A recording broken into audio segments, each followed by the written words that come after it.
Hello everybody and welcome back. My name is Winback, and on today's episode of Heroes of the Storm, we're going to be playing Kel'Thuzad, the combo mage extraordinaire, one of the highest skilled cap characters in the entire game, who requires ridiculous amounts of aim and understanding to really get the damage done. Now, it's a YouTube video. This is an A through Z playthrough. I'm sure you know the deal at this point, but feel free to like, comment, subscribe, whatever you want to do. I always appreciate it. Your team comps today on Brax's Holdout are going to be Varian, Kel'Thuzad, Lucio, May, and Gul'dan versus Kharazim, Gazlo, Abathur, Arthas, and Illidan.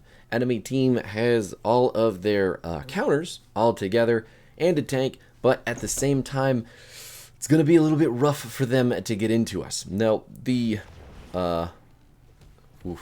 Kel'Thuzad himself is a very squishy-ass mage, but is capable of some of the biggest damage in the game when it comes to incinerating a target within a few seconds. Now, if you're not familiar with the character, his abilities are all very telegraphed. They all have a very large wind-up to them, with the exception of his chains, and they do ultimately cause some problems when it comes to positioning if you're trying to get maximum value out of all your buttons at once. As you can see, being jumped on by the Illidan directly under the towers, my fucking health bar just dropped. Now, the build, in case you need it, what we're going for this game is some point-and-click deletion, mainly because Arthas and Gazlo are some of the most immobile and easy to hit people in the entire universe, and if we can manage to hit either a Kharazim or an Illidan on top of that, we should be able to just take them out of the game permanently. Now, your build is going to start off with Blighted Frost at 1. We're going to pick up Armor of the Archlich at 4. 7 is going to be Chilling Touch. 10 will be Shadowfisher.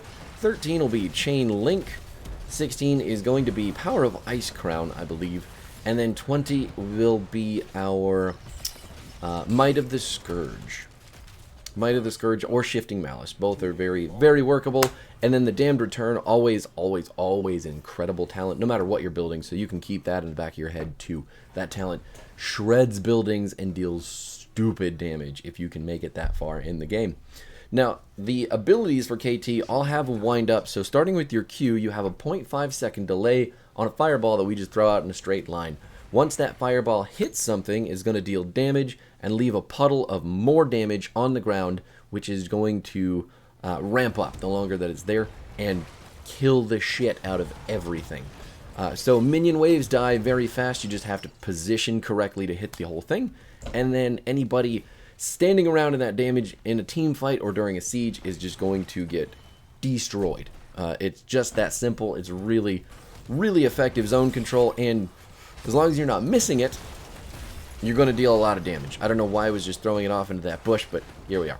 Now, your W is your main form of CC, even though it is very slow. It's got the chain to pull the Illidan into the Fell Flame, working fantastically. Is the Kharazim dead as well? No, the Abathur hat hopping on him at the very last second, keeping him alive. Fucker got away. Whatever. The Frost Nova is your biggest form of CC, but it has two components. So it's one big circle. The center circle is going to root and deal bonus damage, and then the outer circle is just going to deal regular damage and slow. The slow isn't great, but at the same time, it's still something. It helps you control area, deny, movement in certain positions, and other people can follow up off of it as well. It's not the worst thing in the world, but you definitely want to aim for the root, and the best way to do that is by using your E button in between two heroes or your Glacial Spike, and then you're going to place your W in the center of those. Now, when I talk about your E button, remember your chains are the only ability in your entire kit that fly out when you press the button. There's no delay on them. And then once they're attached to a hero, you can send them off to another hero or your Glacial Spike, and they will yank those two heroes together or yank the hero back to the Glacial Spike. And then at that point, you have to have your Frost Nova down in between those two things to get the guaranteed root. Now, the trick to this is, I found out after playing this character not nearly enough, but you have to put your W down before you launch the E chain to pull things together. Otherwise, if you do it after, the enemies can walk out of the Frost Nova. So what you want to do is hit your number 1 chain. You need to line up the second target. If it's a glacial spike, you're fine, but you're going to hit W, and then you're going to send the chain back to the other target to yank them together to guarantee the route. If not, at that point, it is very likely that the enemy team will just walk away from the Frost Nova, denying you a stack and the damage and the CC, which is a real feels bad. Man, I need some help killing the mule. I cannot do it by myself, and it is hiding behind a building. All of my damage gets blocked by buildings, so it's a little bit rough, I also don't want to go under there and get slapped up by the Gazlo and the Kerosene. Ooh, yeah, just extreme prejudice. Okay, and Arthas apparently doesn't like us a whole lot either, so he's just going to stand on top of me, slap me down with his sword while my tank goes under the fort for some reason. Needed the peel. I have a teeny tiny health bar. That is the worst part about playing KT. That's it. Everything else about his kit is really fun and cool, except for the fact that you have to hit your trait to be useful. But still, I mean, I can cope with that if my health bar is just a teeny bit bigger. At the same time, a good KT can position really well and just fucking delete people from the moon. So it's a good trade-off for good players, I guess. Now, your trait, like I mentioned, is it's a stackable trait, and it's got 2 sets of rewards. So once you finish the halfway point, you unlock your Glacial Spike, which is a spike that you can set up, pop up in the middle of the battlefield, and then you can chain to it. So you can launch your chain at the spike, or launch it at a hero, and then to the spike. Works the same way as another hero does, except it doesn't move, and it's really helpful for landing your combo. And when you've completed your full stacks of quests at 30, you get 75% increased spell power on your entire kit, meaning that you dunk on people with fucking damage from your abilities. And it is the whole reason that KT can just pop people off of the map. No. Right now, we're going to stay down here with May, try to get things evened up on the bottom side. The enemy team doesn't seem super interested. Oh, there they are. 3 versus 2 at the moment, so we're going to have to get things going right now. No root there, but still managed to hit everybody. I can't hit Kerosene. He is just not stunned for long enough, so we're not even going to waste the abilities on him. Can we grab these boys? Looks like Gazlo's down, so there's no target to pull to for the Kerosene, which is a little bit upsetting, but at the same time, I'll take the kill, and the Illidan kill on the top side works just fine for me. The mule is still going, unhappy about that, but we can continue doing damage to it. Please kill it. There it is. The Frost Nova kills the mule, and we can finally put permanent damage on this building. Ooh.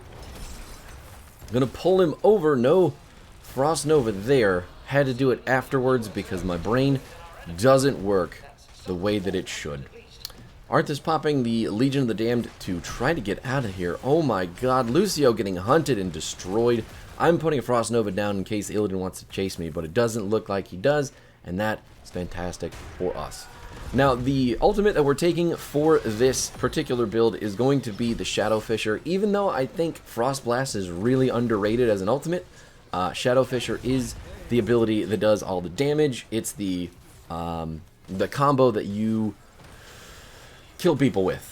So if you want to kill people with KTZ the way that you're supposed to, you're going to take Shadowfisher. You're going to line up all of your abilities on one person and hope that they just die.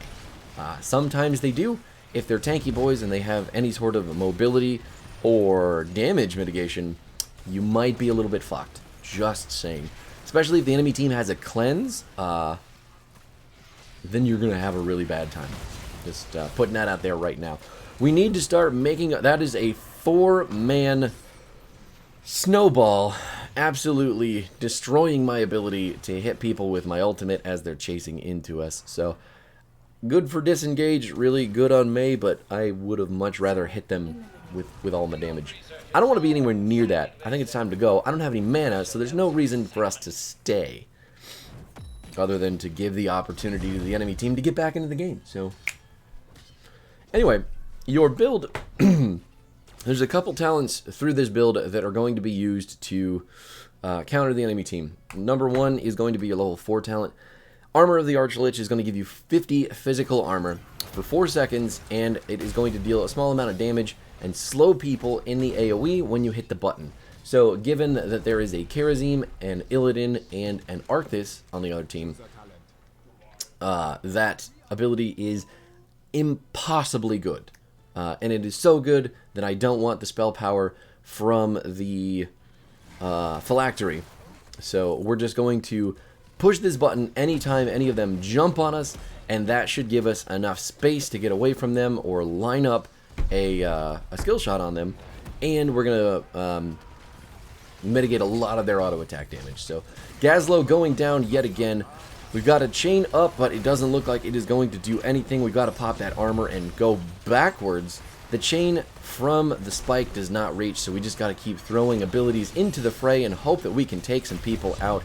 Frost Nova goes down to slow some, and the Arthas clone is still moving forward. I don't think we're in any danger whatsoever, so we're just going to keep kiting back while Gul'dan takes out the top building in perfect form. Ooh, there's another one. He is chained, but he's trying to fake me out. I'm trying to fake him out. I was just aiming for something that wasn't necessarily there yet. So, got to slow him down again with the armor of the Archlich. Pull those two together, but there was no root because it was poorly timed. Kharazim's still going to die. Arthas looking pretty tasty as well. Can we get the Gazlowe? We're not actually going to get anything. Nobody could do any more damage. Gazlowe goes down to the very end. Thank God. Someone can secure kills on this team, because it is definitely not me. Now, again, the armor is specifically because the enemy team has mostly physical damage and dive damage, and that is really scary for me as a KT player. But the other thing that we want to pick up here is Chilling Touch. So Chilling Touch is really important for this build because it gives you another form of just point-and-click CC that makes it easier to land your chains, your roots, your Qs, your whatevers. Chilling Touch is going to give you an 80% additional damage on your auto. Wow, that would have been a really cool fear if it had only been Illidan.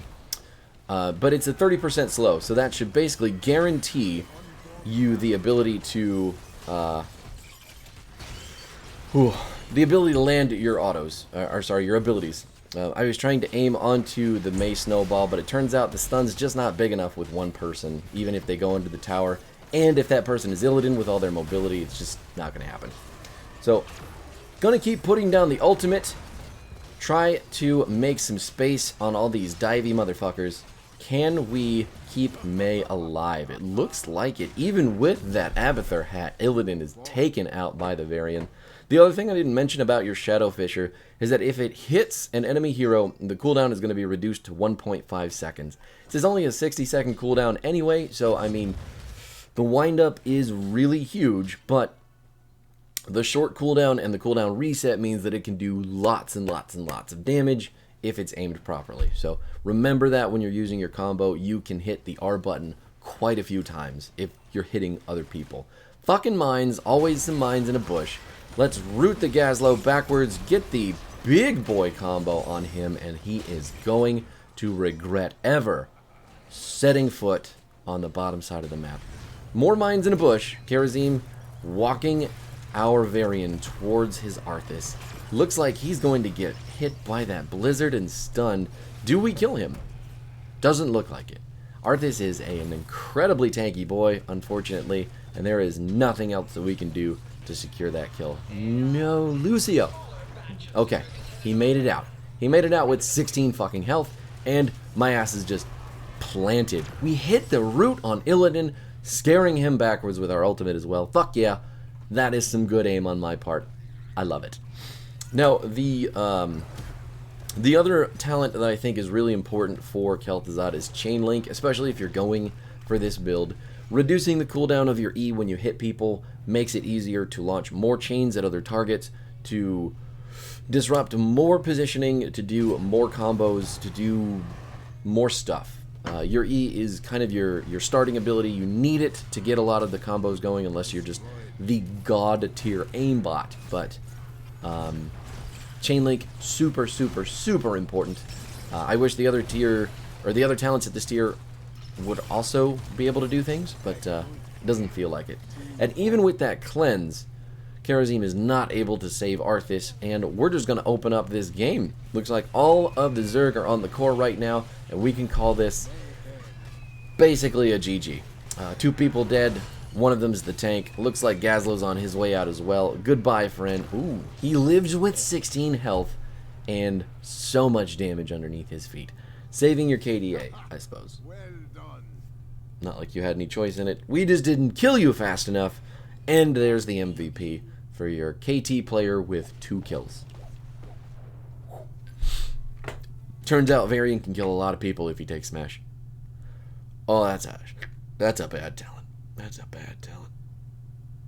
Lion's Maw is the bad talent. Colossus Smash, I think, is perfectly acceptable. Victory Rush, also very, very good. You know what? No. With the Smash build, having the extra damage on Lion's Maw, this is probably the only time that this talent is acceptable, I would say. Overpower is 100% the pick in every build, but if you're going to build Smash specifically, I would say Lion's Maw is okay.